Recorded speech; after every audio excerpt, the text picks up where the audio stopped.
at the grapes and date industry that we have, we are now the net exporters of table grapes. We are the exporters of the good quality dates. We are the exporter of top-class beef to both Asia, Europe, and American markets. Those are the baby steps that he established in the agriculture sector. Of course, we can look at our green schemes. They could have had their challenges here and there, but in general, they have contributed to food security. And I think with the will and the leadership of us moving forward into making sure that we sustain and grow them, and also provide opportunity to small-scale operators like we have them in those green schemes, we are heading to his realization of the dream of food security and food sustenance for Namibia. And when you look at the manufacturing base, which has been another prioritized sector, Namibia is keen in manufacturing many products. They're consumables or products that we export. Of course, we are not yet at the level that we feel that we are adding value to all our natural resources, but with the legislative framework and the willingness of the industries and commitment to nominalize and offer participation by the local traders and the local entrepreneurs to ensure value addition locally, and supported by the recent landscape that we have developed in terms of ensuring that we add value to our resources locally. That would make his dream of an industrialized Namibia sustained and developed as we had wished.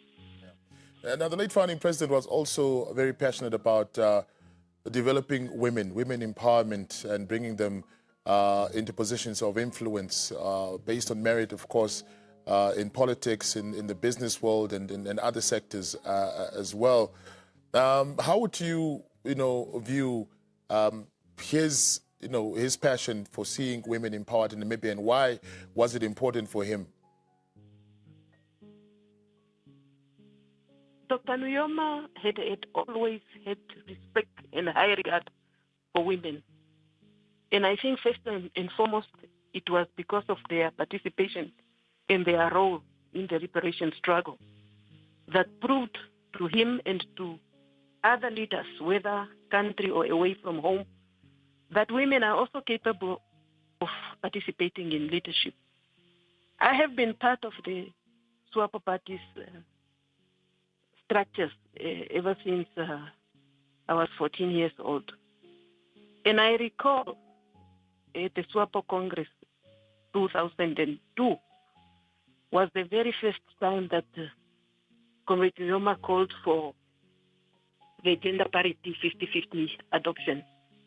Of course, it could have not been done at that specific time, but 10 or 11 years down the line, we amended our constitution to make sure that we pave the way for the implementation of 50-50 gender parity, which is now domesticated in the SWAPO regular framework. And that has paved the way for our president-elect candidate, who are supported fully by His Excellency, as a candidate, a female candidate, that have all the qualities that can take Namibia to greater heights. And the women's capacity has been demonstrated in many aspects. When himself could have been telling the participation and the role of the women in the liberation struggle, he would throw names of key women figures that formed part of the leadership of our government in the past, and those that are still part of the leadership of the party. And if we look at where we are, me myself being an example, we have graduated through the structures, being coached in the same wavelength with our male counterparts. And Dr. Nujoma does not believe for women for balancing factor, but he believes that women need to prove themselves before they are given opportunity. For we know we have capable women, both in the party and in the country.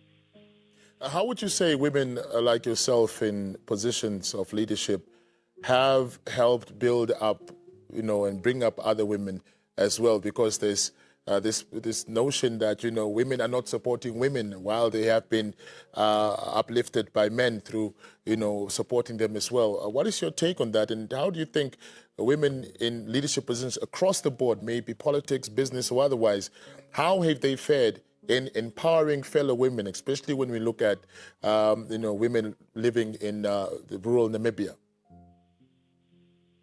In actual fact, we must look at the traditional setup of where we're coming from at a community level, where women belonged to the kitchen. I think that has created an expectation in terms of leadership that women should always take the back seat. And this notion of women pulling each other down, it is just a notion. In my belief, women that are capable, women that have capacity, women that can thrive, are supporting each other. In actual fact, what I'm reading as a mark on the wall nowadays, this 50-50 gender parity becomes a threat because it diminishes the space for men. But I am saying, as a Namibian woman who is in leadership, let's coexist. Let's assist each other to uplift each other instead of pulling each other down. There is enough space for all of us, and we can coexist. And when we complement each other, it's for the best output and it's for the best benefit of each and every Namibian out there. The fact, Madam Ipumbu, that women, even before independence, in the SWAPO structures held quite high positions, says a lot about Dr. Nujoma's vision, and in as far as empowering women was concerned. And even now, you did make mention of the fact that, it is just a notion where men may feel threatened that women are taking up space in the political, corporate, and other spaces as well, and assuming positions of influence. What does it say about his vision? Where did he get that? We're talking about, the 1960s, the 1970s. Where did he get that notion of saying, look, if we are going to build a Namibia, women need to be empowered. Women need to be given that space to thrive as well? I think I have said that in the past, that the first demonstration fact was the participation of women in the liberation struggle, where women were given responsibilities. Some of them were representatives of the movement by then in some countries. Some of them were at the front, taking up guns and fight. And I think with all those demonstrations, Dr. Nujoma then built up a belief that women, if empowered, are actually capable of reading at any other level, just like their male counterparts. And his vision for women empowerment have been anchored already in the SWAPO Manifesto of 1989, like I have made reference to it. All right, before we wrap up the conversation out, I'd like for you to share what you think or what you see as the next milestone for Namibia in industrialization, trade, and women's empowerment over the next decade. We've done a fantastic job for a country that's turning 35, but more can still be done. But just give us, what you see for us as a country. I think as a country, what we need to do more is to strengthen our investment landscape. As we look at the key aspects in terms of our sectors that we have, the sectors of our economy, can it be mining, agriculture, fisheries, and manufacturing base? These are sectors that we believe if we are to empower them to make sure that we give conducive operating environment in terms of the legislative framework, we will add more effort in attracting foreign partnership that will contribute to the participation of our local entrepreneurs in this economy, especially on the sectors that are dominated by foreign. If you look at the mining sector, if you look at the fishing sector, we have minerals, diamond, uranium, gold industry, you name them, that are tapped more by others that export our natural resources in the raw form. If we are to make sure that we add value home, we will then be able to create more employment opportunities, and we provide a platform for Namibian market to take its first place in the African continental free trade area agreement that we have subscribed to. And through the vision of His Excellency, we want to become an attractive investment destination. And we are calling for our international tourists, we are calling for travelers to also assist us to grow our tourism environment, which is also one of the key economic sectors that we have. Absolutely. Honorable Ipumbu, thank you so much for your time. Thank you so much for all that insight, and I highly appreciate it. You're welcome. Was Lucia Ipumbu, the Minister of Trade and Industrialization, talking to us about, her journey, both through politics and also and how the role that women are also playing in different sectors, including politics and business, and where she sees Namibia's industrialization and trade future in the next decade. Stay tuned. We'll be having some more conversations.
Welcome back. Namibia's founding president, Nujoma, played a significant role in shaping the country's business landscape, advocating for local economic empowerment and business infrastructure. Today, we're joined by Charity Muya, the former CEO of the Namibia Chamber of Commerce and Industry, or the NCCI, to discuss how Nujoma's policies influenced business growth and development in Namibia. Madam Muya, thank you so much for making time to join us. Thank you very much for having me. Good afternoon to our listeners. Mm-hmm. I think a good start to this conversation would be to talk about your impression of the man that we are both mourning and celebrating, a man who has left an incredible legacy for all of us to learn something from. And talk to us about the first time you encountered Dr. Sam Shafishuna Nujoma. What were the circumstances, and how did you feel, being in his presence? Thank you very much. I think for a start, I would like to pay homage also to this great son of Africa, the man whose life we are celebrating, a rich legacy that he has left for us. And I would want us to believe that wherever he is, he should be looking down on us, so that definitely we are going to continue on the legacy that he has left us with. There's several encounters that I've had with the founding father, the father of the Namibian nation. But maybe one that really strikes me out, where I so much, whenever I look at the brand of his smile, there's so much that you have to talk about this smile. Yeah. This is a smile, it encompasses a lot of things. It's a smile of authority, it's a smile of gentleness, it's a smile of authority, caring, all of that. But, he was a man who had such a presence. And for me, I think he had such a character like my late father. He was very authoritarian, that if he walks into a room, you really feel the presence.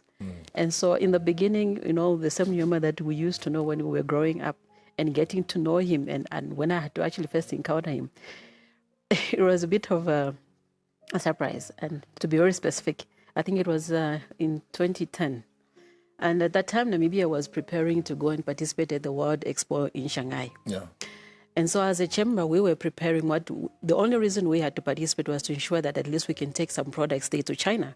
And one of the products that we wanted to take there was our meat products. Yeah. And Namibia at the time was still in negotiations with China in terms of a market entry entry of that meat there. And so I think there was a misunderstanding, and the Chinese initially, they didn't want our meat to actually go there. And so at the time, my predecessor, Tara, was the CEO then. So then I had to push him. I said, well, if we are not allowing our products to go, then there's no point for us to go and continue to participate. At the time, our founding father was also invited as a guest speaker, by the Communist Party of China at the time to coincide with the World Expo. And so he was very sure that he was going to go with the business delegation. And it was his brand of making sure that when he goes around, he really promotes Namibian businesses. So then we sounded out, to the people at his office that, they're not allowing Amit to go, so we will not be going.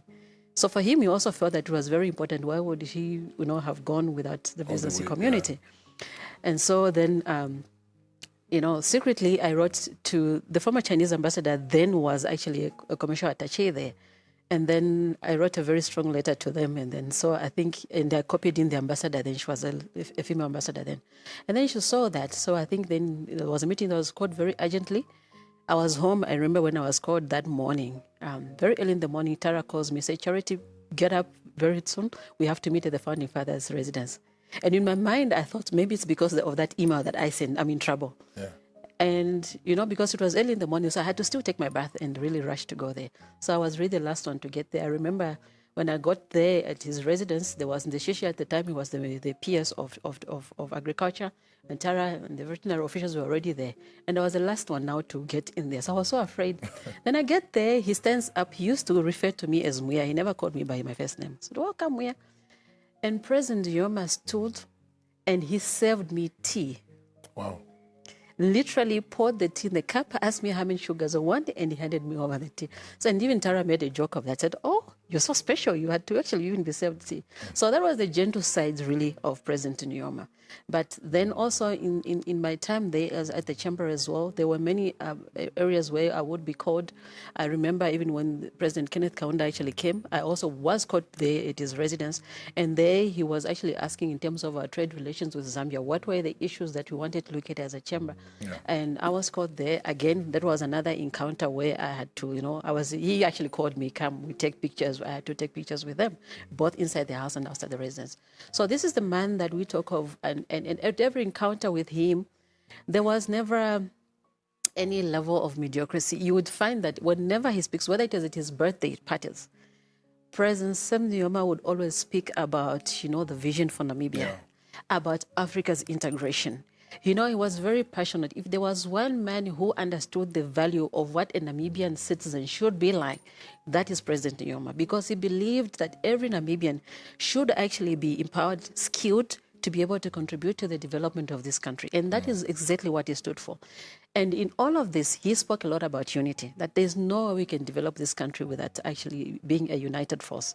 And that is really something that I would always treasure in terms of his legacy, that as Namibia, if we really want to develop this country, we need to start as a starting point. Unity is very, very important for us. Absolutely. Yeah. And I spoke to Dr. Kairem Bwende yesterday, and one of the things that he brought up was that, he was an incredible negotiator. I guess maybe that explains how that beef got to China.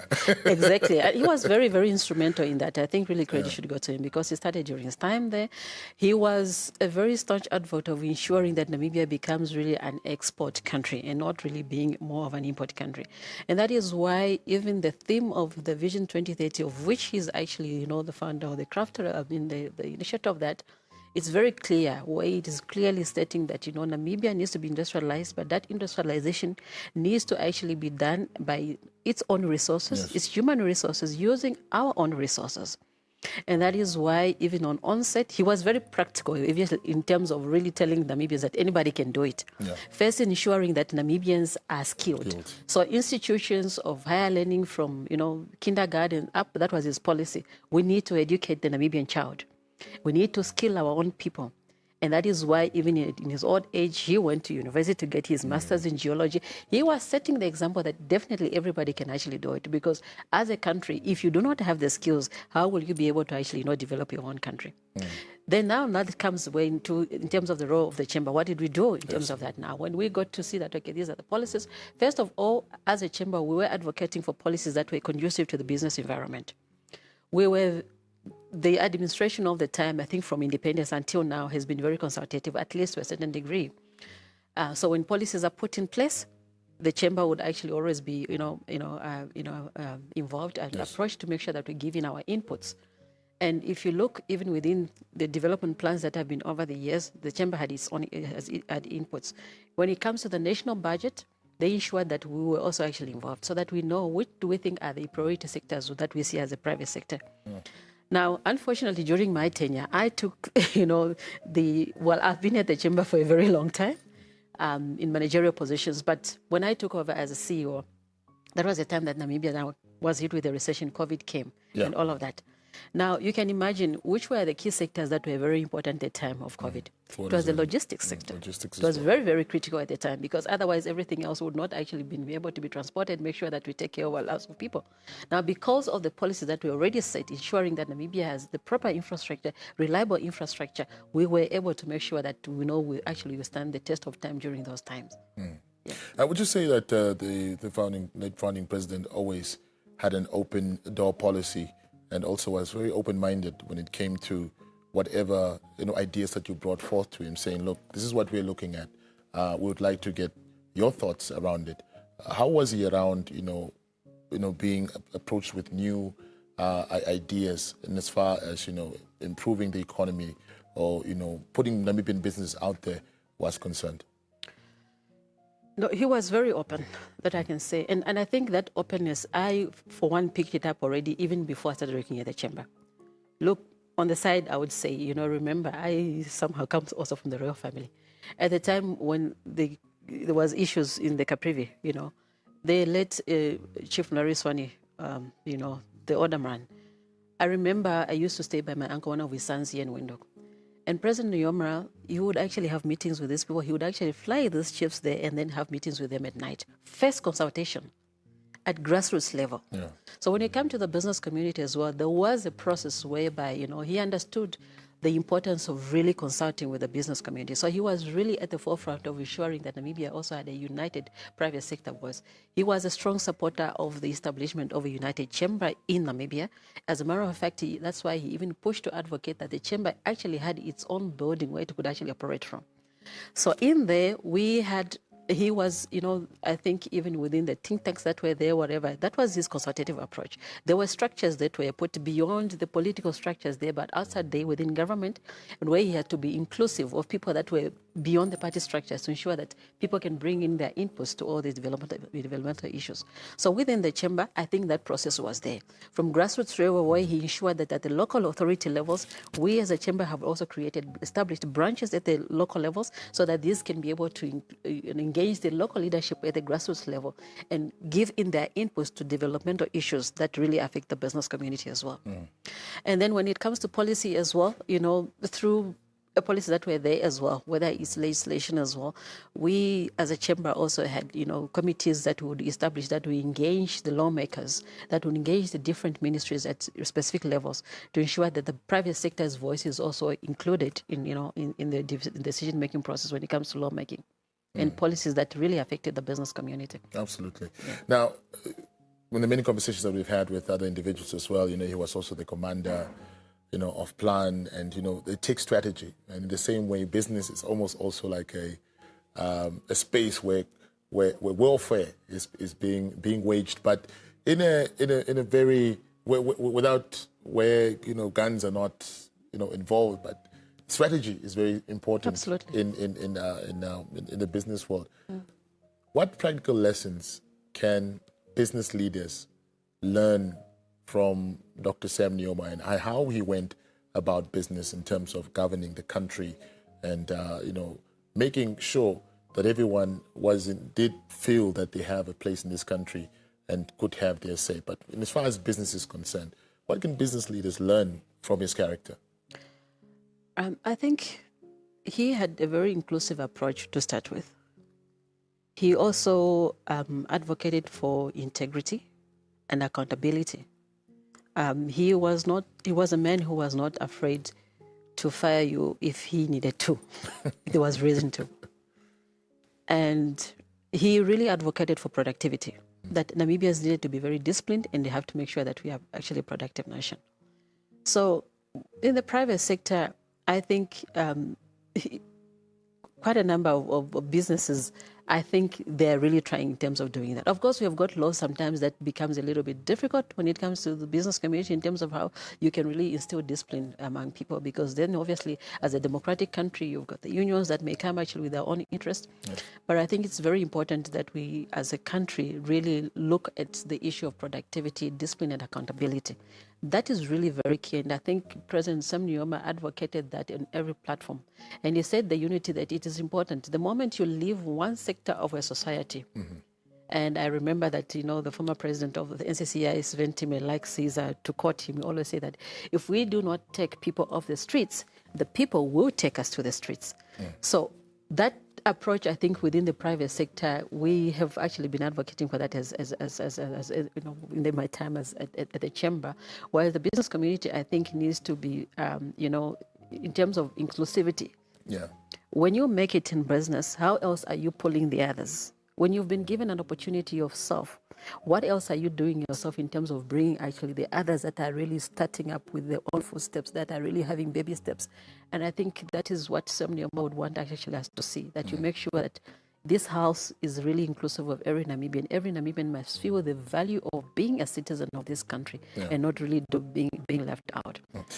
Perhaps if you may, we know that Sam Nujoma and the founding leaders of the Republic of Namibia had this daunting task of uniting people from different ethnic groups, and the black people, of course, the African people, were disenfranchised because of the apartheid regime.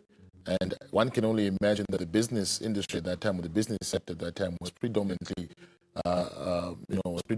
white. So was there ever an experience where you can perhaps talk about how he worked around to say, look, we also need to get, the previously disenfranchised or disadvantaged people also into business. How did he play that balancing act? Because there must have been some resistance as well from people who felt that, well, in this new republic, they might take our business away, but they didn't want to give a share of what, was already available of the, as far as the business cake is concerned. Talk to us about that, if you may, maybe also from a personal experience. I think, as you say, he was a strategist, and from onset, I think there were specific issues where maybe instances where I could actually pinpoint and say, look, it was him really picking up, particular individuals and say, look, these ones deliberately, I would take decisive decisions to make sure that opportunities are vouched to them as black businesses because they're capable of doing that. And then, of course, I think, as I always say that, we have to emulate what the white business community actually doing. I do not believe that if you look at the white business community, there's always a legacy. If you look at Pepkovic, he's no longer here, but his businesses are still flourishing. Absolutely. What is wrong with the black people? If today, you've got a person, whether it's Chico, it's the Namunjepos, or it's the Liakias, they're building businesses. How do we ensure that those businesses, beyond their lives, those businesses can still continue to really flourish in Namibia? And I think we also have a problem within our own black communities. Are we supporting each other? Whether these opportunities are vowed to us, are we really supporting in support of each other? I'm yet to see a charity bumble group of companies as odd, ever, and list. I'm yet to see that. Why are we not trusting each other if opportunities are vowed to us? Look, we have opened up our economy to other investors, and these investors come in as conglomerates. They come in as partners, as joint ventures, or whatever else. Yes, we have put policies where we are saying that, look, if you are coming in here, the investment bill that is already taking longer, so we're pushing for it. We've been pushing out for it as a chamber since 2009. That's when we started actually initiating to make sure that we see the change in this policy. And there's been consultation after consultation. And I think it is important to ensure continuity, that whenever we change, any political head there, we are very clear what was left when this person actually left it, and we make sure that we continue and speed up in terms of speeding up implementation of our policies. Because when we delay those, it's difficult for business to actually make decisions as well. So President Nujoma was a doer, was somebody who made sure that, he holds people accountable. Something must be done, and we have to make sure that by this particular time it's actually done. And I think that zeal needs to actually be, that's the kind of leadership that we want to see, where people are held accountable, but we have to make sure that as a nation, we have to really work together. Absolutely. There is no way we're going to build this country if there is this issue of us and them, the gender, the racial and tribal. If a resource is found in Zambezi region, that resource belongs to Namibians. It does not belong to Zambezians only. So we must allow those people that have got the skills, that have got the resources, the means to come and venture and make sure that we are able to do that. Now, inclusivity, I think in that space, we really need to still work a little bit much harder. Yeah. And for me, really, I think I was telling, and I just hope we're going to be having now the first female president actually coming here. And as a motherly heart, my appeal has really been that maybe we need to really look at some of these structures that we have in Namibia, in the country, that maybe somehow, if we look at that, we can be able to have so much inclusivity.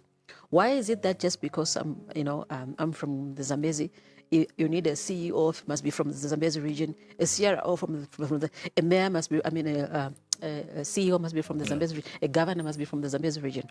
At this point in time where the president has authority to appoint governors, we will need to be inclusive. If you take me to Hobabis, I know nobody there. I'm going to work because I have got a contract that tells me what I'm supposed to do, and I'll just do what I'm supposed to do. You take me to Katima, Bambus comes, he was my junior at school, it happens. Yeah. Who is he to come and tell me what? And we have this familiarization, and I think that is what is really clearing our productivity. Government's policies really, and the policies that Nujoma has pushed for, they are good. But in terms of really implementation, we really need the right kind of mindset. And we really need that integration to be able to push these things to happen. Absolutely. And if we are still going to be doing that, you are a charity, you are from the Zambezi, you grow up there, you go to school there, you work there, and you die there, then we're not going to actually have the full integration that this great son of the soul actually has been advocating for. If you look at Nujoma, I remember even the times when he started, there was a time that he had a trip to China, and he took actually some of the traditional leaders to China. Why did he do that? in all the missions, most of the missions that he undertook when he was president, he set that precedence of making sure that, through the chamber, organized business are also taken, along. Because, some nations, for example, China, they respect political hierarchy. And he made sure that if you go there, by the fact that you were actually in a presidential mission, it didn't really matter at what level of entrepreneurship, whether you're an SME or what, as an NCCO, we avowed those opportunities so that Namibians can be able to get investors. But those investors have to work with Namibians. Absolutely. Because that's what our vision says. We need to work. The Namibians must champion the development of this country. And we need to pay attention to ensure that we support Namibian businesses. All right. Yes. Charity Mia, thank you so much for your time. Unfortunately, we've run out of time, but thank you so much for sharing some very personal memories as well, in terms of your personal life and also in your business life as well. And as far as the founding president is concerned, highly appreciated. Thank you very much. All right, that was Charity Mia, the former CEO of the Namibia Chamber of Commerce and Industry, also just sharing her memories as well of the founding president. Stay tuned. We'll be right back.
Welcome back. As one of the prominent figures in Namibia's real estate and business sectors, Amalia Schmidt has witnessed the evolution of the industry from the early days of independence. Under the leadership of Sam Nujoma, policies that supported infrastructure development and business growth played a significant role in the success of companies like Schmidt Co. Group and Makalani Real Estate.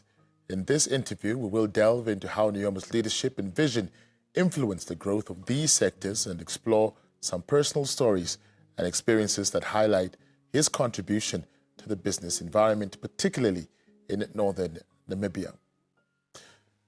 We're joined by Amalia Schmidt, the CEO of Schmidt Co. Group and Makalani Real Estate. A very good afternoon, and thank you so much for joining us. Good afternoon, Johannes. Thank you for having me. Thank you so much, Amalia.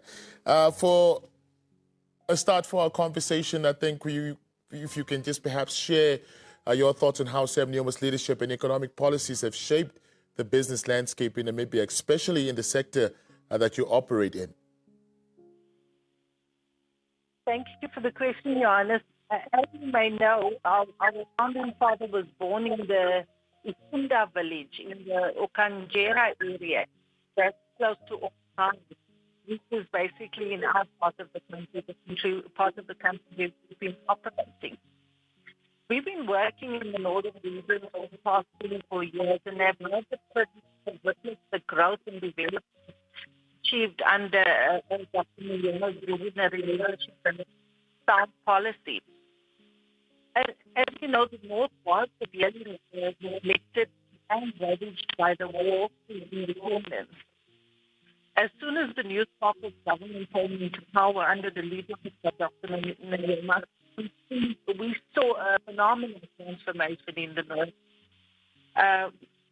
The SWAPO government, under the leadership of Dr. Nujoma, first of all, prioritized infrastructure development, such as roads and communication networks, provision of rural water supply, electrification of the rural areas, upgrading of clinics and schools in our areas,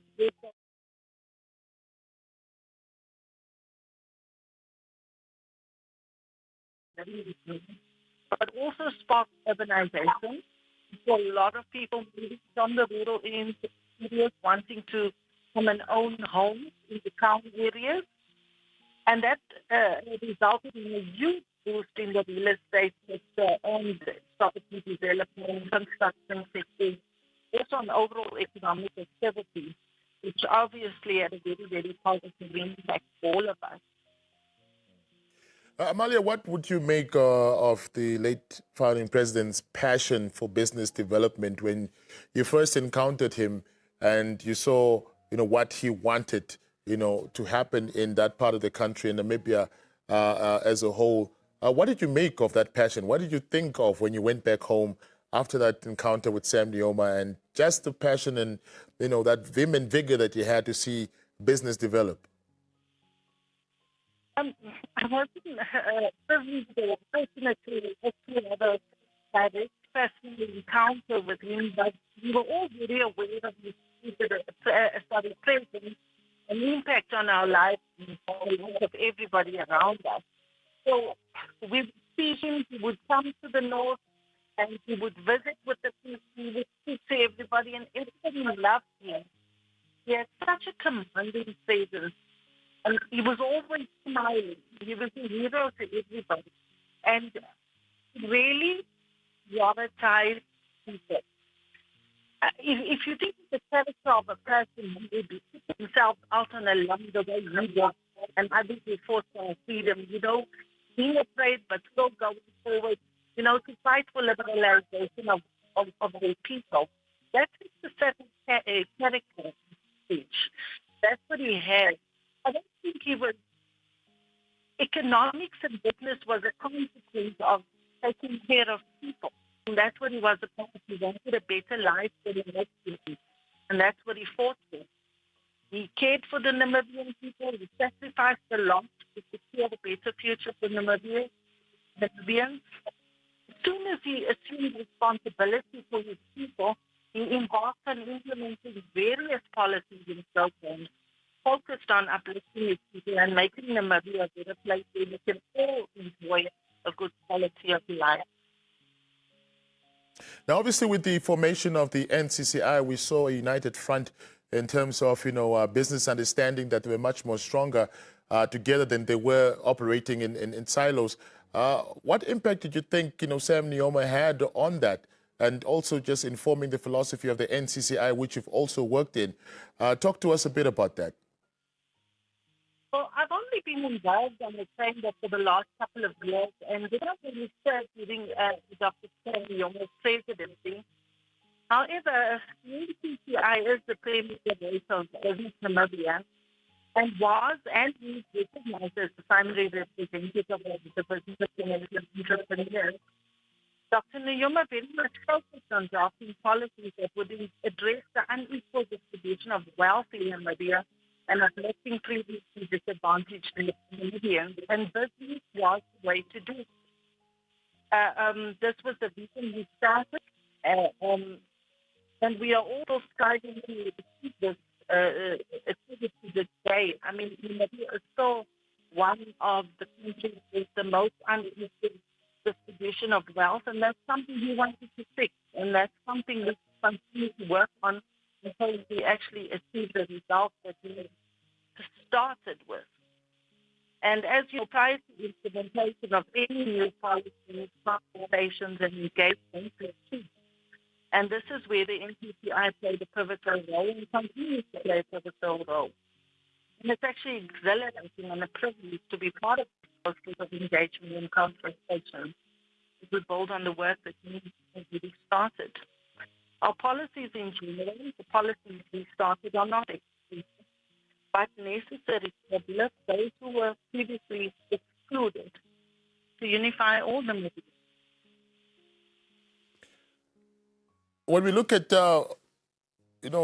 pre-independent Namibia, we know that black people had a very tough time, or it was rather an impossible task to even own property. But over the years, we have seen that has now changed. We even see people who come from disadvantaged backgrounds back in the days, in apartheid, of course, that are now also in the real estate business, have also become developers in real estate. Talk to us a bit about that and how that has, also shaped your business that is now Makalani Real Estate. Johannes, I'm so glad you mentioned this. This has been one of the most beautiful things to see. People owning their own homes. I believe that the policies of the Namibian government under the leadership of Dr. Nujoma had a profound and positive impact on property ownership and development in Namibia.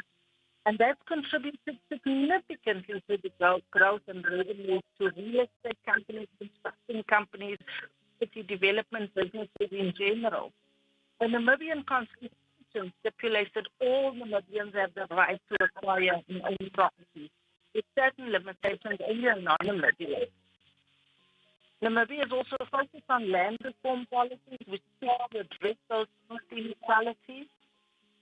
Dr. Nujoma not only spearheaded policies, but he also created a conducive environment for these policies to be enacted through the infrastructure development all over Namibia. And if you look at in our area, huge tracts of land with services and distributed for residential purposes in Namibians, people coming from the villages, from the town areas wanting to own their own homes. This land was made available at subsidized prices so Namibians could actually own their own homes. The real estate agencies like Makalani, contractors, and property developers were able to provide these services by building all these homes that were now being fixed. This had a huge positive impact on job creation and on the entire economy. Regrettably, post-COVID, we are seeing a lack of enthusiasm from commercial banks to finance property development, which is now stifling this process of development, contributing massively to the huge unemployment rate we are currently witnessing. To wrap up our discussion, I would like to get your thoughts around where you think, the late founding president would like to see, your industry, let's say, in the next, decade or two, and as far as, previously disadvantaged people are concerned in the role that they play, not only just as, employees, but also business owners. Well, President Nujoma made sure that this was in place. Got good policy. We've really got good documented policies. Struggling with actions of those policies, we must build on what we started. So we need to be more innovative in acting these policies and apply more vision in making sure that they are actually realized. And Namibians should not rest until every Namibian has a home of their own. A home is your headquarters. It's a place you can sit around the dinner table with your family where you can lay your head and you know it's yours. That gives a certain sense of security to any family that feels in. So we must not wait until every Namibian owns their own homes. And when it comes to Namibian businesses, our focus should remain on small and medium enterprises. Small and medium enterprises have the capacity to deliver the jobs that we are now short of, the unemployment that we're seeing in the pocket. Small and medium enterprises can deliver that. But people need to listen to us. People need to start to listen to where we say where the problems are, and fixing them. Amalia Schmidt, thank you so much for your time. Highly appreciate it. It was my pleasure, Johannes. Enjoy the rest of the day. Now it's Amalia Schmidt, the CEO of Schmidt & Co. and Makalani Real Estate, talking to us about the impact of the late founding president's influence on developing that industry and seeing that people who had come from previously disadvantaged backgrounds could also participate in that industry that was dominated by then the white Namibians. Stay tuned. We'll be right back.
Small and medium-sized enterprises play a crucial role in driving Namibia's economy.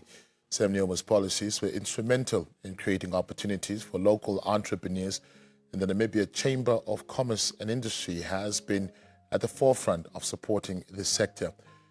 In this interview, we'll discuss how Nujoma's vision for empowering SMEs influence initiatives at the NCCI and how these policies have impacted the growth and development of SMEs over the years. Now joined by Paratis Nepolo, the Managing Director of Millennium Refrigeration and Electrical Services and a member of the NCCI Board for SME, to explore Nujoma's policies and their long-lasting effects on Namibia's entrepreneurial landscape. Good afternoon, Mr. Paratis, and thank you so much for making time to join us. Thank you. Good afternoon, Namibia. All right, much obliged. Where do we start? This is a man's, his life spans over 60 decades, and we can only, condense it that much. But in as far as SME development is concerned, talk to us a bit about that. Just give us an overview of, how you saw his impact in terms of developing SMEs, and of course, seeing successful people like yourself, also taking part in the economy. Yeah. The founding father, Dr. Nujoma, have impacted business in Namibia positively. Some of us, until almost his last age, only when we come in contact with him, but we could feel his leadership.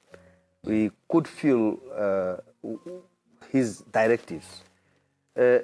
Things really, a lot of time, what we do as people or as leaders, we fall too much on policies.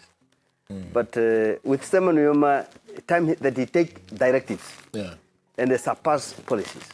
Because policies were not supposed to cut stone. Policies were supposed to, if you need to move the country, if you need to move the agenda, sometimes you must go around policies and give directives. And that was Simon Nujoma. And me as an entrepreneur, what inspired me a lot is his directives. Because when you start a business, it starts as informal. And very difficult to understand policies. It's only when you really become an entrepreneur like now, you understand that any economy is guided by policies. But Simon Nujoma gave directives that are also understood by the informal traders, which really help the economy to flourish. So definitely his leadership and his personality transformed and grew small and medium from informal to formal businesses.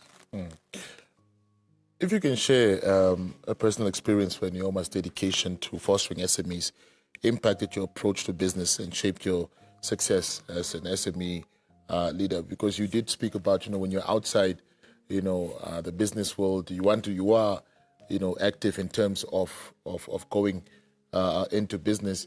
How do you, explain that transition? Yeah, definitely, as I said, he transformed us through his wisdom. Well, brothers, just hold on for a bit. I think we are experiencing a bit of a technical issue that we just need to sort out. But soon after that, we will continue with our discussion. And for viewers at home as well, apologies for that technical glitch. We'll be right back after this.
Welcome back. Now, before we went for that brief break, we were talking about Sam Nujoma's impact in as far as supporting small and medium-sized enterprises who are concerned. And for that discussion, we are joined by President Napolo, the MD of Millennium Refrigeration and Electrical Services, and also a member of the NCCI board for SMEs. Now, President, before we went for that break, we were going to share personal experience in terms of that personal encounter with the founding president on how he played such an important role to see people like yourself, to better understand now, like say, look, business is not just about you starting, but the policies need to be crafted, but also these policies need to be crafted with people who we are also targeting, like SMEs, for example.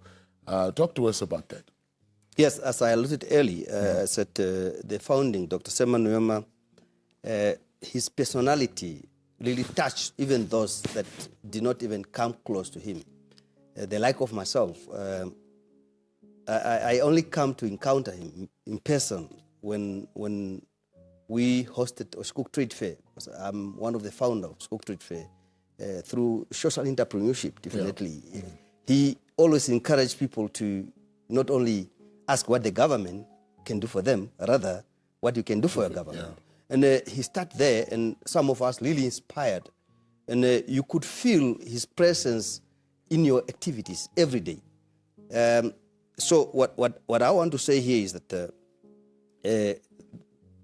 he really shaped our leadership and also built confidence for the people that come from a previous disadvantage. Because a long time, if you call yourself like when we started,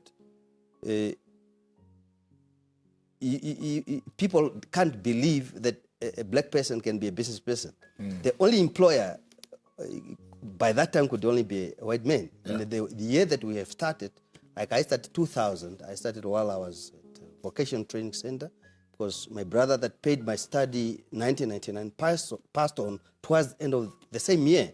So the little skill that I acquired, I had to use it so that I can continue to pay my vocational at Windhoek Vocation Training Center.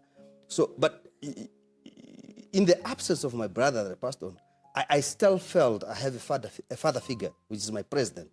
Because every time when you watch media or watch news or NBC, he will always make a statement that reactivate your confidence and your hope. So definitely it's where Millennium, that's why it's called Millennium Refrigeration. It was established 2000. Yeah. And imagine 2000, a lot of people thought it's end of the world. But still, lost a brother just few months back or a year back. Now people are saying the world is going to end, and imagine then one have to register business. So there was really a leader that was felt by everybody, and that's Dr. Sam Nujoma. So really he shaped us to become leader. But then when we joined now NCCI, because immediately maybe after I graduate in 2003, I joined NCCI, and I became an active member of NCCI, active paid up member, because you're only a member of NCCI when you are paid up. So up to date, how many years? It's over 2 decades. True. So definitely through NCCI, then you meet him through his engagement with the chamber. And when you meet him now doing giving speech, encourage business people to unite, because we from now a background of apartheid and all that. Yes. And he encouraged now black people to say, now I have created an environment of equal footing. I have leveled the field. All of us have to play the same. So the balls is in your court. It's in our court, so play it. So definitely I took advantage of that, and Millennium really grew to 11 branches, because he always advised business people to take service to people. Like Millennium is in the HVAC industry or cooling industry. True. Just imagine if you don't have a mortuary close to your village, that how quick you would bury your loved one. But I sacrifices. Instead of me buying flash cars and all that, I reinvest in the business and also drive his vision and mission to say we must take business to people if we want to grow Namibia, if you want to industrialize Namibia. And that's what Millennium has done. And I'm happy to say his foundation is so strong that we could even survive COVID-19. Definitely, he have shaped some of us positively and also shaped us to be leaders. As you know now, currently, as you have alluded earlier, I'm a board member of NCCI, but I'm also a sector president of HVAC, which is cooling sector, and deputy president in SADC. Yeah, wow. You know, it's that confidence that he instilled in us to say, it does not matter from what education background you're from. You can be a leader. Because, I mean, himself, he just come and do his masters when he come back to maybe after the war. True. His geologist master. I mean, he inspired us to say it's not too late or him to be a freedom fighter and bring independence to us. It's not that he acquired degrees. True. It's that he had wisdom. Yeah, but just talk to us about the fact that, you know, apartheid, as we know, it was a system that disadvantaged, you know, black people in so many ways. And one of them was psychological. It was that, you know, you with your dark skin cannot be a doctor, you cannot be a business owner, you're only good enough to be a teacher, a pastor, or a nurse. Now you have an independent Namibia with people whose morale has been broken psychologically. They don't believe in themselves. Talk to us about how the founding president, you know, managed, you know, to instill a sense of pride in saying, like, you, Paratis Napolo, you can become not only just, you know, a businessman, but a business owner, an employer. You know, you can redefine the status quo.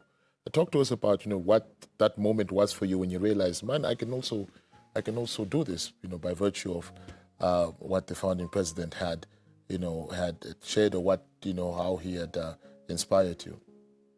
Definitely, what I said is his leadership caliber is really an inspiration, types of leadership. And he always said, there's no a human being that was born poor. Always through his statements. You cannot say, no, we are from a poor family. A poor family is only when there's no a motivation. But with him, he really transformed a lot of families to come out of that. I'd like to get your thoughts around the fact that, you know, as the younger generation, not to say that you're old, but the younger generation has been called a generation that's very impatient, a generation that wants to have their dinner in the morning and not wait until the evening. And if there's anything that we know about the founding president, that it took patience. I mean, we're talking about over 29 years since he left the country to go fight, you know, for the independence of this country, to mobilize resources, to mobilize funds and, you know, and support. And it says a lot about patience. We don't have patience. What is your message from the reflections of the late president to the young people who want to be like you one day, but don't want to take the road? They don't care about you having to walk or owning a bicycle. They say, no, I just want to be like that day. Napolo also one day, but the journey has to be appreciated as well. What advice can you take from Tate Sem's book that you can share with the young people, and as far as patience in building something sustainable is concerned? Yes, I can just advise that patience pays always, but does not pay immediately. It takes some time, patient to pay. And we must not be selfish. The patient to only pay to us. You can establish or you can start a project that will only benefit the second generation from you, as long as that's a clear vision. And I can give a practical example to say, founding father, when he took a decision to go, he did not even know that people will follow him. But he had patience and belief that if I close the border and go and seek for assistance to liberate my country, people will follow me. It's the same inspiration that I got to say, fourth industrial revolution, I will be part and parcel of that fourth industrial revolution. You know, I invested. I went into some financial problems when I invested, especially in my vocational. It was a 4 years project. You know, you reinvest and you don't get result immediately. But now that vocational, it's registered, it's accredited, it's offering the courses that are speaking to the emerging industry like solar maintenance and installation. And it's full funded, and then also occupational health and safety. The emerging industry like oil and gas, they need safe officers, and we are training them now. But it's a project that I could give up. But I copy a practical and attitude from the like of Simon Nujoma, the founding father, that he had been also patient to bring about the independence. Now this is an economical struggle. And I submit and I give myself to say, if the economical struggle have to take my life, let it be, because Simon Nujoma also sacrificed, and we need to sacrifice as well as young people. We must not only be young people to be, young when we want something, and they say we are also old when we need to do the elderly people things. So we really need to say, I can sacrifice, I can be patient, but also be inspired, have a mentor. Have a person that inspires you. Like myself, to be honest, that Simon Nujoma inspired me positively. That's why I could do a lot. I even acquired business during COVID. Charlie Timwea is a witness. It was part of the official opening of the manufacturing industry. Wow. I bought that business during COVID, manufacturing in HVAC. It was not easy. But at the same time, the banks are also asking for their money. Here, I'm opening another business. But it requires passion and a love of your country. Absolutely. If you love your country, not love only yourself, definitely Africa will be a better place. And also, we will going to really help to carry the legacy of our founding fathers. All right. Thank you. Thank you so much, Paratis Napolo. I appreciate it. Thank you. All right. And all the best. Thank you. All right. That was Paratis Napolo, the Managing Director of Millennium Refrigeration and Electrical Services, and also an NCCI board member for SMEs, passionately sharing his memories around the impact of the founding president on his life and also the way he does business, and mentioned something very profound by saying, ask not what your country can do for you, but what you can do for your country as well. Stay tuned as we keep on reflecting on the life and times of Dr. Sam Safishuna Nujoma.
Welcome back. Sam Nujoma's leadership has been instrumental in shaping Namibia's social and economic landscape. As the first president of Namibia, his commitment to social development and inclusive economic policies laid the foundation for growth and sustainability in various sectors.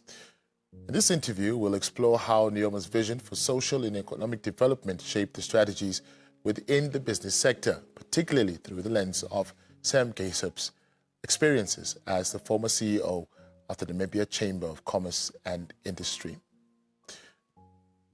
Sam Gaesup, very good afternoon. Thank you so much for joining us to come talk about your namesake, Sam.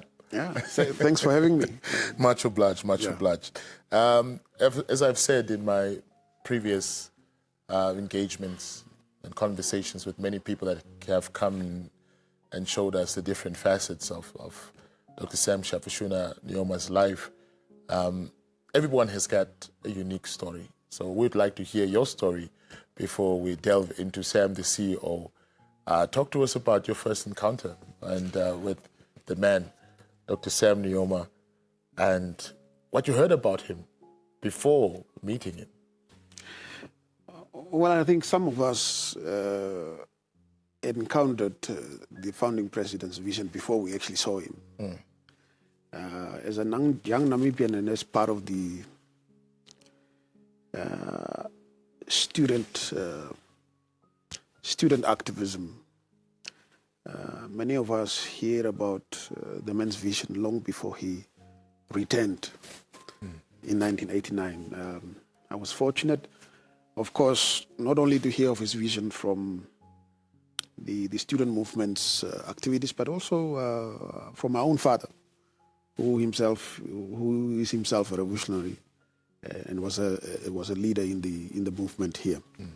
But that vision was a vision of a free and independent Namibia where its people work towards developing the country. And that's pretty much what we were all excited about when we wanted to see Namibia free and independent. And many of us, of course, were at the time hoping that independence comes with the leadership that he was providing outside the country. There were others that were leading us here inside the country. But I think, as I said, we encountered the late president's vision long before he returned again. And all of it was about when we were singing the Sema Oliponi songs and other liberation songs, when we were actually part of the student uprising here. And my first encounter, of course, physically with the late president was when, as part of the student movement, student leadership, we were invited to see him in Vanaheda when he had a house there. And one of the first things when he encountered us that he told us was, "You students, the country is free now. Now you must go and study, and you must come back and work for your country." And some of us heeded that call.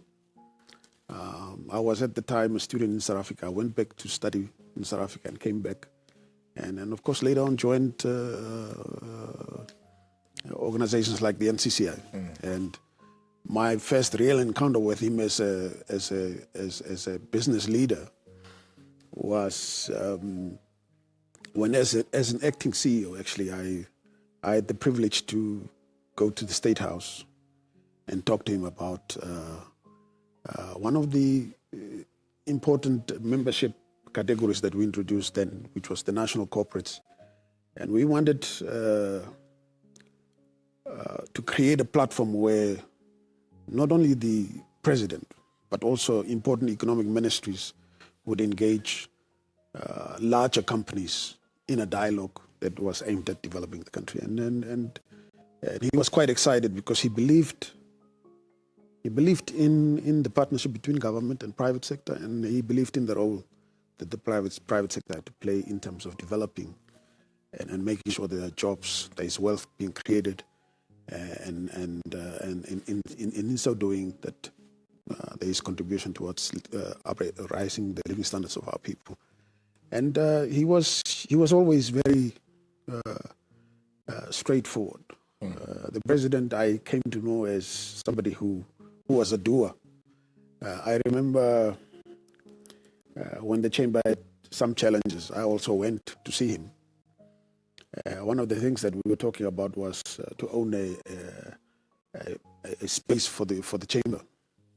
So I went to see him, and he asked me, "What is the problem, Mr. Kisba?" I said, "In fact, we would appreciate if your government can help us as the chamber to own our own premises from which we can operate." And then he said, "Have you spoken to the Minister of Trade?" At the time, late Hidipo Hamutenya was the minister. And he said, we've been talking to them. And he said, "I'll come back." And he actually went and picked up the phone and called the minister to come to State House. And the minister was there in 20 minutes. In fact, he said, "In 20 minutes, I want to see you." And we were sitting around the table, and the president, the late president, said, "By the end of this week, I want the chamber to own the house." At the time, the house belonged to another party. And that is how I encountered the president. Of course, he believed in partnership between government and private sector. And so he was quite keen also for that platform to be established. And that platform was intended to become a regular platform, almost an annual platform, where the business community would engage his government on issues of importance and of economic development. I think many people can agree that communicating a vision is one of the most frustrating things, that one can do, because now you are seeing beyond, and you are surrounded by all these people who are not able to understand or comprehend what the vision is truly all about. When you look at the way the late president communicated his vision, what was his style in terms of saying, "Look, this is where we want to go, and you need to play part of this journey. You need to play your role. You need to play it seriously if we're going to get to that vision"? Were there some times where you felt like, I don't know what this man is talking about, but let me just nod my head? Or did you walk away understanding that, wow, the vision is very, very clear, and I know the part that I need to play, and I need to play it as seriously as I can? I've always believed that vision is vested in leadership. And you will always find that the masses will come along. But it is a process that you have to undertake to bring them along. But when the late president was basically speaking, I mean, let's start with the idea of a mixed economy, for instance. My understanding of that was that both private sector and government would participate in the economy and develop this country. And therefore, that vision recognized a significant and important role that private sector has to play in bringing prosperity to the country. Now, at the time, of course, at independence, the incoming government was viewed as almost a socialist, communist government, absolutely, yeah. to be. And when that policy was coined, visionary as it is, it was about actually allaying fears, and it was about bringing different aspects of the country together to actually understand, okay, we actually need to work together to make this work. So private sector needs to play its role, government needs to play its role, because without an enabler, which is the role that the government plays, private sector also will have challenges. But the president was very strong in actually not only communicating his vision, but also acting on it. And when you look at my experience at the chamber, if you actually, in hindsight, if you look at it, you will see that as a liberation hero outside the country, as part of the frontline states, having an observer status on the SADC coordinating committee, then he was already laying groundwork for regional integration. He was already laying groundwork for trading into the region. And when the country became free, I mean, the president was basically giving action to what he saw. So when we were sitting around, we would say, when are you actually going to Zimbabwe? There is a Zimbabwe International Trade Fair. And I think many of you will remember that the president would be loading business people full of the plane when he was flying. True. Few times.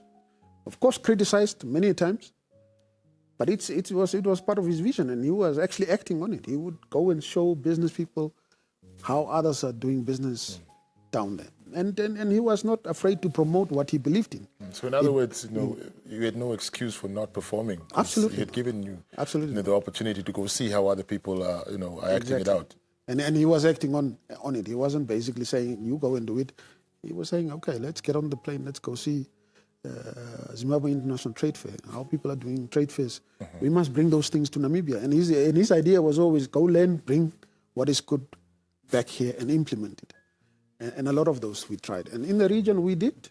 And of course, even in terms of supporting private sector, the president was quite keen on making sure that we are participating in regional integration talks. He always had this thing when the chamber came to him. He said, no, my government has got money. Why do you have a problem going? That was his attitude. Safe to say that he would also at times ask, where is the private sector? Especially when policy discourse and those issues were at play.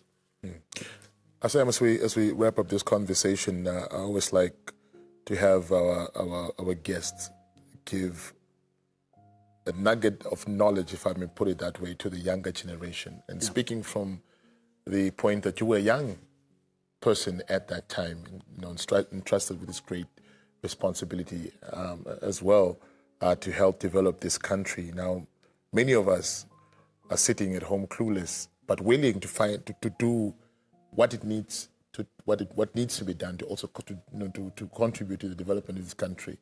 What lessons can we draw from your generation that you drew from their generation as well, in terms of us also finding our space, our place, and also, of course, our role in terms of contributing to Vision 2030, Agenda 2063, and all these others to also lay a foundation for the younger generation to come to build on? I think what is important and critical is to look at yourself as a young person and say, what is it actually that at this point in time I can offer? And many times you have to ask yourself, do I have a skill to offer? Do I have some sort of entrepreneurial talent to offer? Not all of us need to have the same journey to make a contribution. I believe it's critical that as a young person you tell yourself, well, maybe I need to stay in school. Maybe I need to acquire a skill. Maybe I need to start something. Because Namibia, and I think under the leadership of the late president, and of course presidents that have come after that, and many of the other leaders, I think the enabling environment has been created for young people to grab opportunities, to build competencies and skills that will make them more useful citizens and allow them to actually make a positive contribution to the country. So it's important that you don't run around with a grade 12 certificate that has nothing on and think you can actually just make a contribution. If that is your ambition, we can only draft you into the army and the police and maybe some of those. But I think it's critical that we focus as young people on developing skills that gives us the competencies to make a contribution. And I think partly the youth problem that we have in Namibia is as a result of us maybe not following that route in terms of acquiring the necessary skills and competencies and then actually having a skill to offer at the end. All right, Sam Gaisop, thank you so much for your time. Thank you so much for your insight. And like I mentioned to some people that, there's so many stories to tell about this towering figure that is Sam Nujoma. But we do appreciate the little meal that you have also brought to this banquet of meals that we have had so far in the form of stories and experiences about the late Dr. Sam Nujoma. Thank you so much. Thanks for having me. Much obliged. Sure. With us, Sam Gaisop, the former NCCI CEO from 1998-2001, also just sharing his memories and his personal stories in relation to the late Dr. President Sam Nujoma, and also just giving a piece of advice to young people as well, like many others have been doing. Stay tuned. We'll be right back.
Welcome back.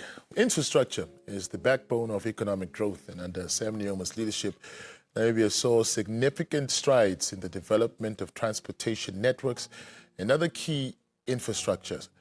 In this interview, we'll look at how Nujoma's vision for infrastructure development shapes strategic initiatives at Roads Authority, particularly in improving Namibia's transportation sector, and how these policies contributed to the growth of businesses in the country. And are joined by Dr. Conrad Lutombi, the CEO of Roads Authority, to discuss how Sam Nujoma's legacy continues to influence Namibia's infrastructure development and its impact on business growth. Very good afternoon to you, Doctor. Thank you so much for making time to join us. Good afternoon. Much obliged. Thank you for having me. Much obliged. Doc, you probably have seen more sunrises and sunsets than I have. And when we talk about road infrastructure, I'm sure you'd be in a much more better space to tell us, how harrowing or how rough some of the journeys were coming from all the way from our part of Namibia and to come to, let's say, Grootfontein or to come to Windhoek.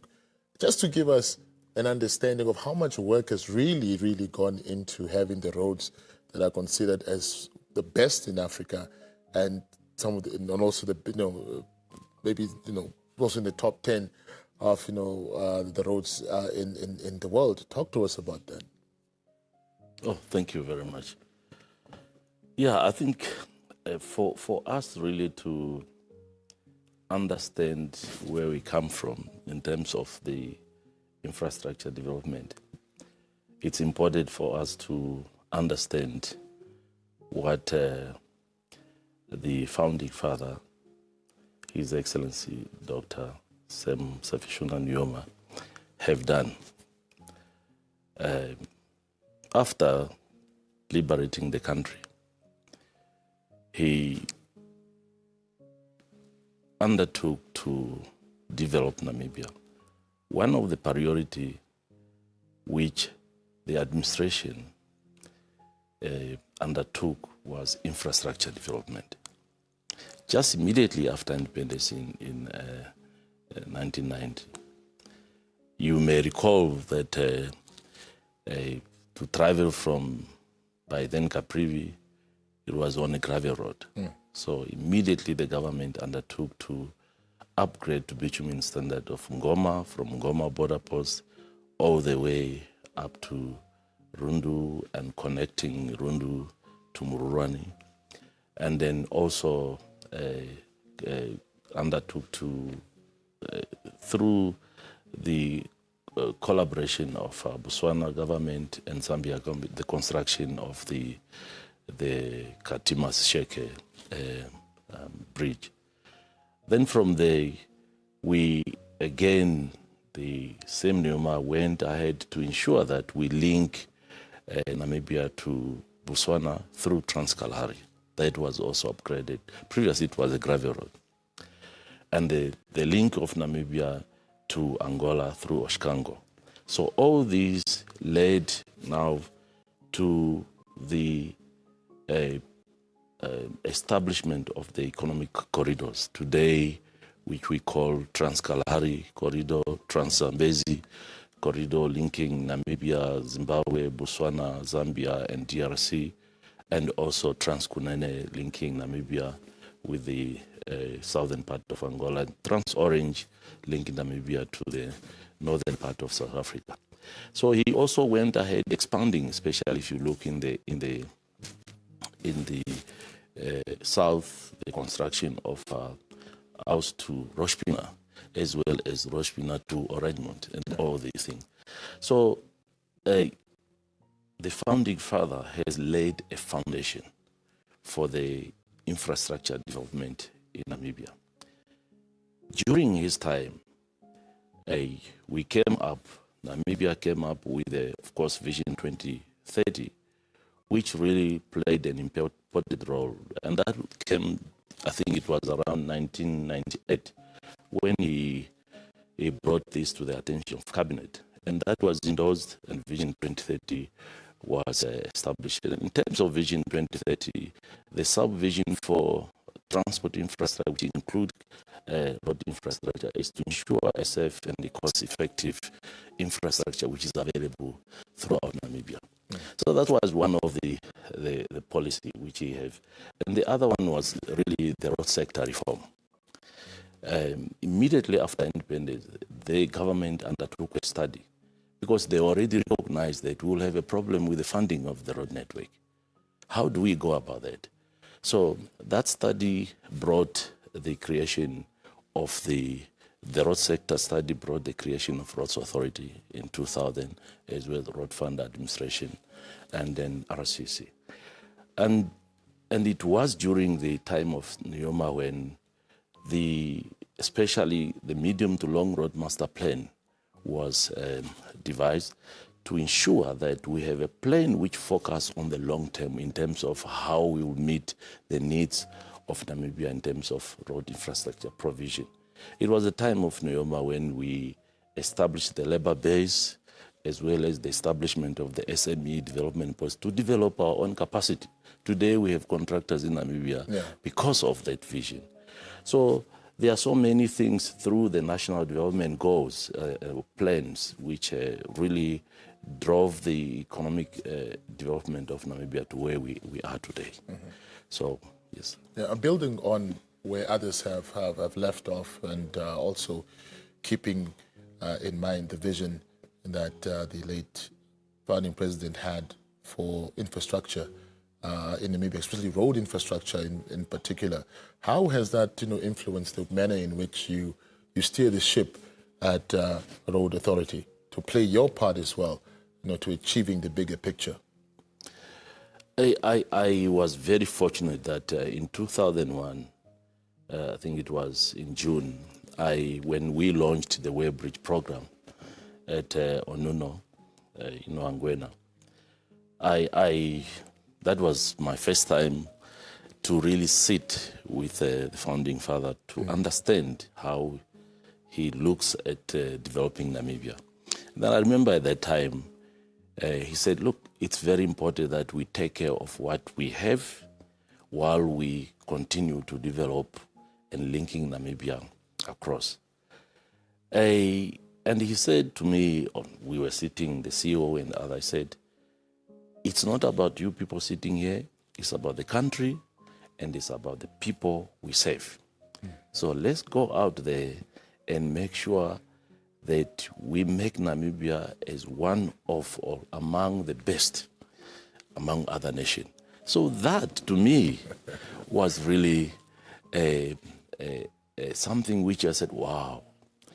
And then from there, I was a junior manager by then.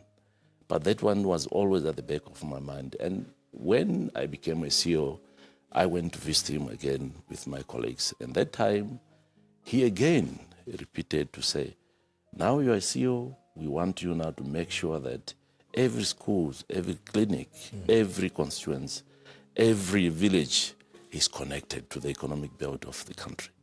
And because of that, it inspired me and be able to rally my colleagues to say, we have a huge responsibility to do. The economy of Namibia moves on the wheels, so let's do that. And that's why today I owe it to him that we have one of the best in Africa.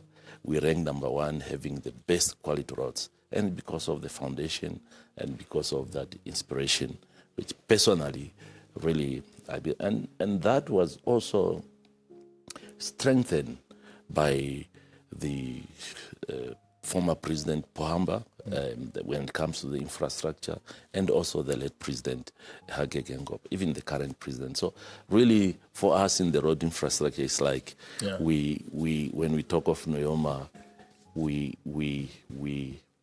rejoice that we are celebrating a man, we are celebrating a true statesman who have dedicated his life to building this country for the well-being of the people of this country.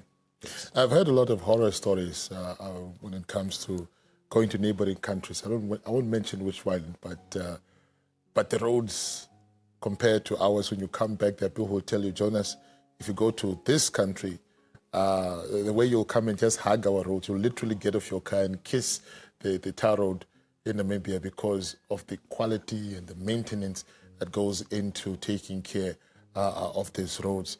That talks a lot about vision. We're talking about in 1990, where this man saw that, look, if we want to grow this country's economy, we need to have roads because goods needs to move. People need to move.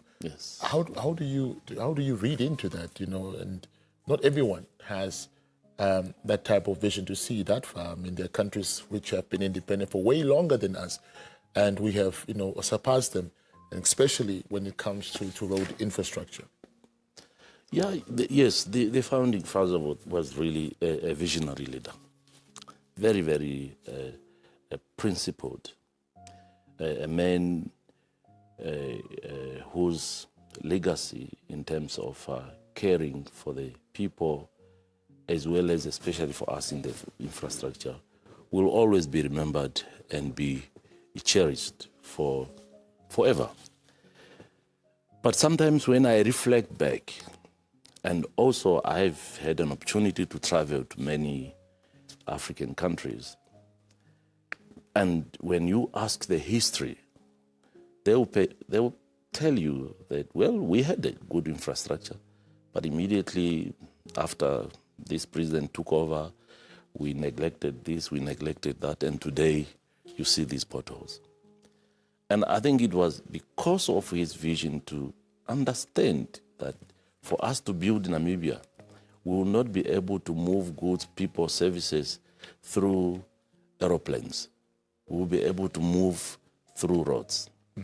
And for us to build Namibia, we need to integrate Namibia to the rest of Africa through the neighboring countries. And that's why they concentrated on the establishment of the corridor, economic corridor routes, as I've mentioned them. He also understood that as you move forward and construct new roads, it's important that we preserve what we have. And that is what most countries neglect, the maintenance of the road. So with the founding father, even when he visited some of our places, he would say that you cannot build something and fail to maintain it. Make sure you maintain. That was his principle. Yeah. That's what we learned from him, and we kept that. And that's why you see that although our road network have aged, but are still in good condition because of that robust and very, very, very effective maintenance strategy. Yeah. Yes. Taking care of what you already have. Exactly. Going forward, as we wrap up this conversation, looking at Sam Nujoma's legacy, what lessons can business leaders, upcoming or aspiring business leaders, can learn from his character, from the way he did things, and the way he saw the world, and understanding that what we do today will affect for the next 5-10 years? What would it be if you were to take a page out of Dr. Sam Nujoma's book, which you impart to the younger business or generation? Yes, when it comes to the leaders, especially the next generation, when we were really talking, or when I read about the founding father, what I see is quite a very charismatic leader who believes in a vision, who inspires, but a very effective implementer, and a very effective is value-driven and performance-driven. Therefore, for us really moving forward, and this I've heard from him, he believed in the principle of sustainable development. And I remember when we went to pay a visit to his office, when I became a CEO, I asked him, what do you mean by sustainable development? Yeah. And he explained to me very nicely. He said, look, let's use what we need today to meet our needs today. But let's make sure that we remove all obstacles which may hinder or limit the next generation to be able to meet their needs. That was really, and it blew my mind to say, wow. So I think his policies created a conducive environment for us. But one of the issues also he was very critical is, let's make sure we are self-reliant. That he was very, very clear. Every time he would say, let's do things for ourselves. Let's make sure we have engineers. That's the song he was always telling. We must have more engineers because we need to build our own roads. We need to do our own things. So that is the legacy. As for the business, it's important to realize that let's have business which will sustain our country moving forward. Business which will meet our needs and business which will be able to live for long for the next generation to come. That's the only way we'll be able to sustain our economy moving forward. All right. Thank you. Dr. Conrad Lutombi, thank you so much for your time. Thank you so much. Much obliged. Thank you.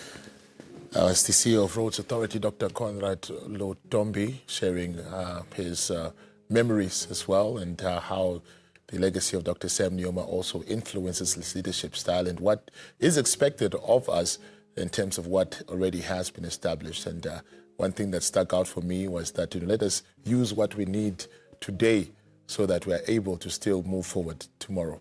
Stay tuned. We'll be right back.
We want to send our sincere condolences to the Nujoma family and the whole of Namibia. So let's stay strong and rest in peace, our father. The family must be strong. We lose the hero, our great father. We say rest in peace in the name of Jesus. Amen. It's really sad to lose such a humble and inspirational person like him. It's really sad. I would like to give my condolences to the family members and friends of the founding father of Namibia. I'm sorry for our Namibian nation to lose our founding father. May God be with you guys, and I know all is gonna be well once again. They must be strong, even in this situation. Even us, we are not happy. We really lost the pink man, the pink star in the earth, on the earth. So, what we want to say here, he must rest in peace. It's a great loss for the nation of Namibia. We are in deep loss. Everyone is feeling bad. It's terrible. When the news hit, my heart skipped a beat. And it just felt like we as a nation lost a great treasure. The late President Nujoma was a great hero. He was a symbol of peace. He was a symbol of courage. He was everything that Namibia needed to go through the liberation struggle. And for that, we are forever grateful. His legacy will live on. My deepest condolences to the Nujoma family as we are mourning our founding father, our founding president, and our prayers and thoughts are with them, with the whole family. So our condolences to the family, friends, and did he mean?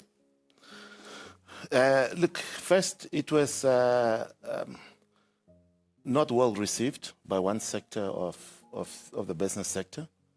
One sector thought that the blacks were coming in and taking the hard-earned value of the business. But from my side of view, I see it as an opportunity because there were so many services that were not rendered in Namibia. And it's on that aspect that we started dealing more with what is expected from the business sector to contribute to this new journey of economic emancipation. And then there's two things that came out really visible. One of them is job creation. That's one of them. The other one is producing of goods and services locally. But we didn't have the capacity at that point in time because coming from a disadvantaged background, you cannot just springboard into a large economy, to transform yourself into a large economy. So it's that aspect that this whole public procurement aspect came in, assisting the previously disadvantaged businesses, where bank guarantees were not requested, where you were requested to bring on a partner, foreign partner who's having experience, but then you do skills transfer. So skills transfer was a key word in that procurement, which has helped a whole lot of disadvantaged people. And yet now, today, we see that the economy is, most of the players in the economy are Namibians. And looking back in the formative years, and being an entrepreneur, let's put it this way. What are the advantages that an entrepreneur today, have that you didn't have at that time, where you were probably learning the ropes and all that perhaps the entrepreneur of today, takes for granted? You look at the young entrepreneurs like, come on, dude, back in the day, we would have already seen this opportunity. Talk to us about, what informed you at that time. Of course, you had elders to consult, like in the form of of the founding president. But what advantages do you think young entrepreneurs now have over, your generation of entrepreneurs? In our days, I think I knew all the coffee shops in Windhoek because that is where we meet. And for you to discuss a business venture or to discuss any opportunity or to just gauge, normal gauge of what services are needed from those that are entrusted in the positions of power, be it at private sector, be it in government, you will meet them in a coffee shop. It's much more convenient. Or the golf course. Or the golf course, if they play golf. But Yeah. by then, not a lot of people played golf. So it was easier to get into the coffee shop. Sometimes you bump into certain people, and then you create a discussion. But then that was a little bit difficult because you really need to go out. In today's world, I'll be in my bedroom, I will get information with regards to the Ministry of Mines or with regards to the Ministry of Gender, Employment Creation. I can get statistics on my fingertips. I can do virtual calls, and I can drop a text. Previously, it was an email or a physical letter. Yeah. So things have changed. But yes, they're not balanced, though, because previously, the competition was not high. There were few of the players. We literally knew each other, sectorial players. But now, surely, competition makes economy healthy. Competition creates productivity, and so there is high competition, and there is a need to be on top of your game with regards to your sectorial business.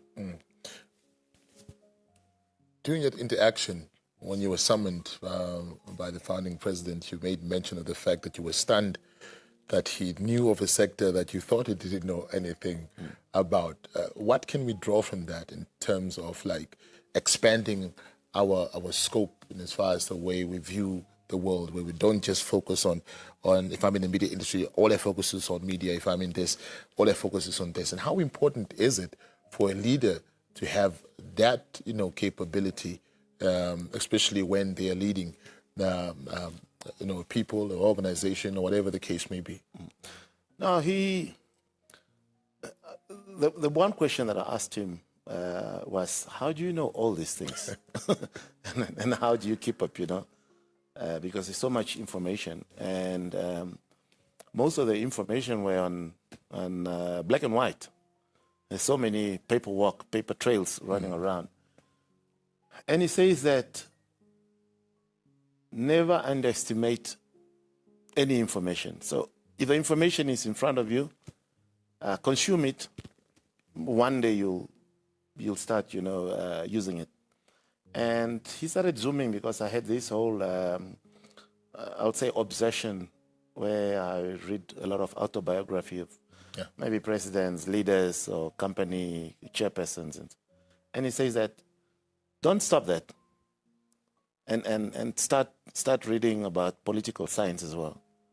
And try to see how best you'll merge the technology with political trends, with political science, and that is it's a difficult thing, because in our world of technology we command.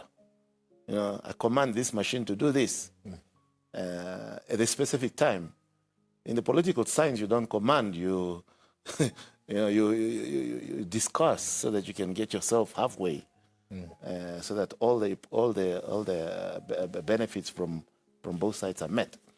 And it's at that point that I realized that the whole aspect of living into a community or a nation which is harmonious deals with three things: shelter, accessibility to food, and a security of your day life security. Absolutely. And it's that aspect that we start following in and we focus. And we started also diversification. Diversification started long time ago, where we started not only looking into information technology, we started looking into manufacturing, we started looking into mining, we started looking into energy, and putting all that together helps you, gives you you get help from that political science that you are interested into, and also looking in terms of what do really people want, so that you can contribute as an individual to the country. Now, to to end the discussion, I'd like to quote Isaac Newton. It's a quote I like quoting about standing on the shoulders of giants, where he said, "I see further because I've had the opportunity to stand on the shoulders of a giant." You had that opportunity, you know. Before you walked in, you didn't. In that summoning session that you had, and after that, you had the opportunity to stand on the shoulders of a giant. Did you come out a transformed individual of what you saw when you stood on his shoulders? Yes, definitely. I came out, my perception, my thinking perception has changed. My collaboration age has just grown. The aspect of unity is much more clear to me, because most people just think unity is just harmonious. We can also be unity in diversity. True. And equally as well, unity doesn't say that we should all do the same thing at the same time to be successful. So everybody does his own part, and at the end of the day, we paint a good, clear picture of that current situation and enjoy the moment. So yes, I think it's a great teacher. I think it's a great exposure. I think it's a great navigator, because how he navigated us, it's so amazing. And even when you look back into the journey, you don't feel that you are navigated. Specifically, I remember when he dropped a text, and he says that I have my overall on, my wheelbarrow is set, my spade is in my wheelbarrow, and I'm going to construct a railway from Tsumeb to Ondangwa, and join me if you can, and catch me if you are faster enough. Wow. And we thought he was joking. The second day, some of us were there, and there were so many people, and he didn't even ask for us to bring anything. It's within us to say, oh, there's 100 people pushing wheelbarrows. It's going to be lunch in 2 hours' time. Is there any bread, some cold drink? And the supplies. And then we organize. That's more without being asked. Absolutely. And without being writing into a book of donation. Some things are done naturally. So that's the whole navigation that he has navigated us. Equally as well, is a man that will always ask you and says that, Ikumwa, how many employees did you fire this year? And how many employees did you take on? And he started laughing about it and says, yes, that's a small number. Yeah. You can tell him 50, you can tell him 100. He says, yeah, that's a small number. Awesome stuff. I've led more people than you. So this a sense of humor. And even though a whole lot of people, even after independence, have pictured him that it's an iron fist. But the moment you come in his proximity, he's got a lovely heart. All right. Philip, thank you so much for those personal insights and just giving us an idea of what impact he has had on your life, not only in your personal life, but also in the way you conduct business and the way you see your role in achieving those national interests as well. Thank you so much. Welcome. All right. Thank you so much. Was Philip Hikuma, the General Manager of Syntax Information Technologies and also the Windhoek branch chairperson of the NCCI, sharing some personal memories around the late founding president, Dr. Sam Shafishuna Nujoma. Stay tuned.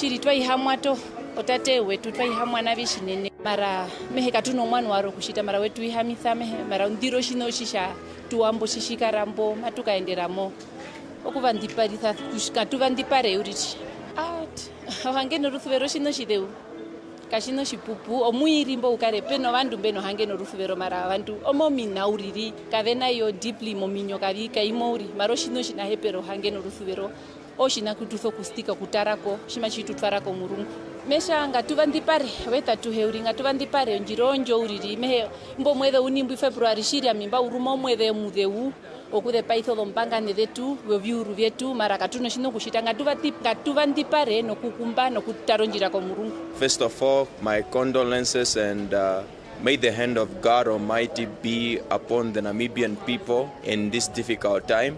And for us to keep his legacy is to keep unity, to keep loving one another and fighting against unemployment and poverty. To me personally, ever since kindergarten, there's a certain school I used to go to, and when I come back, I'll be singing his songs. And so he has really been a hero to me, and someone you can say that is a pillar, and yes, it's a founding father and a president that has just, have won our heart for such a long time that we were always feeling like, yes, we have a father in the house. We are still emulating that unity because you'll find that we might have disagreement, but in most of the cases when it needs a national unity from both people, we always come together. I remember this one. Sema olipeni yelule pandela, sema olipeni yelule pandela, ola Namibia. So it was the Namibian flag that he was lifting up higher. As we know it, in Namibia you can't speak of democracy. You can't speak of the rule of law. You can't speak of unity. You can't speak of peace without speaking or mentioning the name of Dr. Sam Nujoma. He is the icon that has championed that for us very well. I know with regard to the forefathers who have since left us some time back in history, we say their blood waters our freedom. But with Sam Nujoma, we say that his sacrifices, his tireless efforts, his sweat, his blood, whilst he was still alive, is the one that also waters the freedom that today we enjoy as a people, more so as a legal fraternity, because our legal framework is based on the Constitution, the very Constitution that we are all required to jealously guard. And that is really how we will remember him as the legal fraternity. And I just want to also say to the family and the Namibian nation that we mourn with them, and we wish to convey our sincere and heartfelt condolences. I think it's only fair to say we can only strive. We are where we are, at least peaceful as we are, because of that reconciliation that he led us to as Namibians. So therefore we can only strive to at least uplift their names and not let their legacy that they've left us to fail. Otherwise, then we would have failed our democracy. So we are striving through the small efforts that we do, as imperfect people as we are. But I think that's really my response. Thank you so much. To the family, to the government, and to the general Namibian nation, and of course also the SADC region and the international community, because we believe that he also played a role there, and therefore they have also lost a comrade, they have lost an icon and a leader as well. So may his soul rest in peace.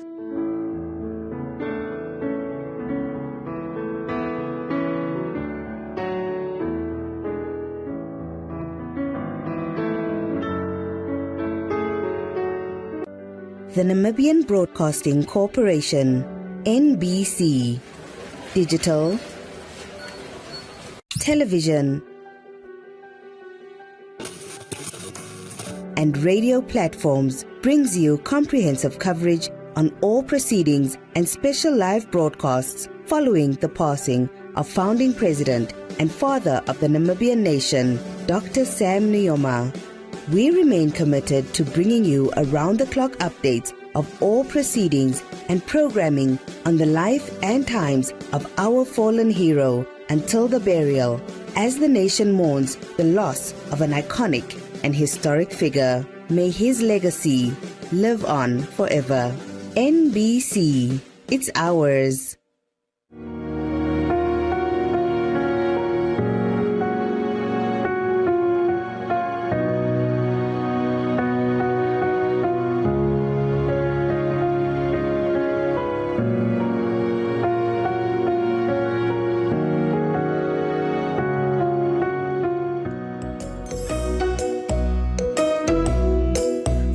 Of a child, gratitude flows pure and strong.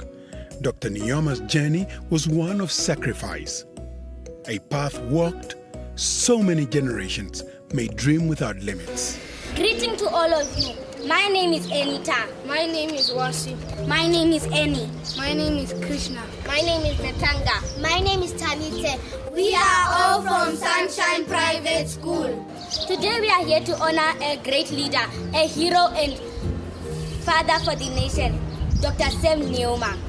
He was the first president of Namibia and the man who led our country to independence. Dr. Sam Nujoma was a brave soldier who fought for our freedom. He believed that all Namibians need to live in peace, have equal rights, and build a strong, united country. Because of his hard work, we can go to school, dream big, and live in a free Namibia. Let us always remember his courage, his kindness, and his love for the country. May we follow his example by working hard, respecting each other, and keeping the country strong. Long live his legacy. A country where no swine shall